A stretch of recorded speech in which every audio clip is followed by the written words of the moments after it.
Que s'est-il passé avec Mehdi Guizar? Ce chroniqueur d'émissions radio en France, algérien, entrepreneur en région parisienne, très apprécié des Français. Ses propos tenus sur une télé en Algérie ont soulevé en France une vive polémique. Il dénonce le Maroc qui serait téléguidé par un régime sioniste, je le disais en titre. Enfin, il dénonce plusieurs petites choses. J'aimerais comprendre pourquoi une telle polémique suscitée par les propos de Mehdi Guizar. Racontez-nous tout. Alors, on n'a pas beaucoup d'éléments pour répondre au pourquoi. Néanmoins, il faut se rappeler deux choses. Il y a une élection prochaine en Algérie. Il se retrouve en Algérie en étant algérien et on connaît la liberté de parole en Algérie. Donc comment on peut attendre d'une personne qui a une belle image en France, qui représente la réussite? Il est un entrepreneur prolixe, un garçon qui a été extrêmement imaginatif. Vraiment, il est très très brillant. Et quand il cause dans le poste, comme on dit, il enflamme les uns et les autres avec de l'humanisme. Et tout ça se recompose dans son quotidien. Alors comment peut-il soudain devenir le vociférant, l'homme porteur d'une graine de haine? Je vais essayer d'éclairer cela. Et le deuxième point, n'oublions pas qu'il y a un conflit entre le Maroc et l'Algérie depuis des années. À propos de quoi? À propos du Sahara occidental. Le Sahara occidental à 80%. Il est géré en autonomie, mais géré par le Maroc. Il y a 20%, le Polisario. Là, c'est la Mauritanie. Et ce sont des rebelles, en quelque sorte. Et les Algériens sont plutôt de ce côté-là. Et au mois de juillet, que s'est-il passé? Eh bien, en plus, les Français ont estimé que ce que proposaient les Marocains pour gérer cette crise du Sahara occidental, c'était la bonne solution.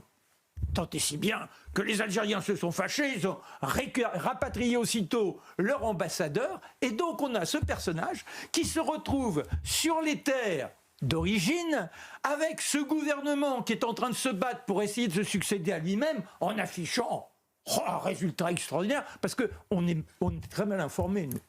C'est quand même la troisième puissance économique, dixit le président sortant. L'Algérie est la troisième puissance économique du monde.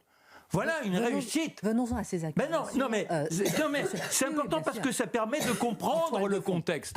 C'est-à-dire que s'il s'exprime librement en France, quand il est dépassé, c'est plus tout à fait pareil. Mais alors là, il tombe quand même... C'est même pas de l'outrance, il tombe dans l'inacceptable. Un État voyou, où on peut voler un enfant. Donc il critique le Maroc. Un État voyou, on peut voler un enfant, on peut un enfant selon sa fantaisie. C'est l'État de la c'est un État, pas un pays vraiment musulman. Et ça aussi, c'est très intéressant. Pas un pays véritablement musulman. Or, n'oublions pas tout ce qui se passe en Algérie depuis si longtemps. Toutes ces guerres civiles qui sont menées par les musulmans les plus virulents. Et alors là, il dit, cet État est un État mené par les sionistes. Et il accuse qui? André Azoulay, homme de 83 ans. Très connu. Il dit, c'est un Israélien. Mais pas du tout. Il est né au Maroc. Il a fait une bonne partie de sa vie en France. C'est un homme qui est un esprit de paix comme il n'est pas permis. Il ne fait pas partie des sionistes radicaux. Que non, dès 1970. Qu'a dit André Azoulay, qui est conseiller du roi du Maroc, d'abord de Hassan II et puis maintenant de Mohamed VI? Eh bien, qu'a-t-il dit? Il a dit qu'il faut qu'Israël laisse en quelque sorte l'espace à la Palestine, qu'il y ait un territoire palestinien. Il a même désigné une capitale. Il a dit qu'il faudrait que ce pays puisse se reconstituer derrière les frontières de 1967. Ce qu'affirme également de son côté Mohamed VI, qui apparemment a une bonne oreille, celle de M. Azoulay. Or, que dit Mehdi Guizar?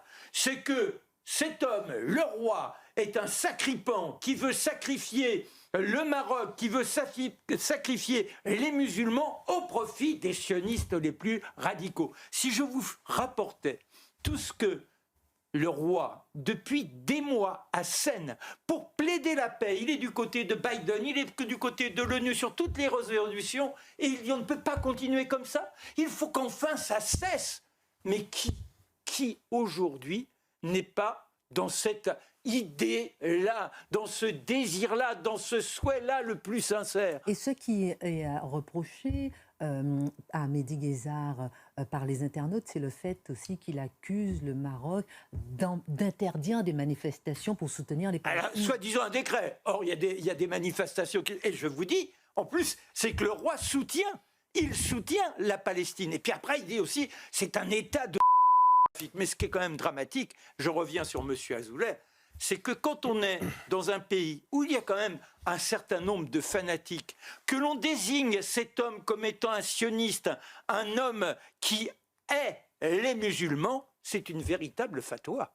Et c'est ça qui est véritablement intolérable dans ce que ce monsieur a exprimé, et il a perdu en quelques minutes tout le crédit qu'il avait constitué depuis des années en apparaissant comme un garçon charmant, symbole d'une belle réussite, symbole d'une intelligence et d'un esprit d'entreprise, un humaniste, comme quoi il faut toujours se méfier de certains mots quand on les utilise trop souvent. Il est très apprécié effectivement des Français. Merci Marc pour ce décryptage à propos de cette polémique parce qu'on voulait effectivement comprendre.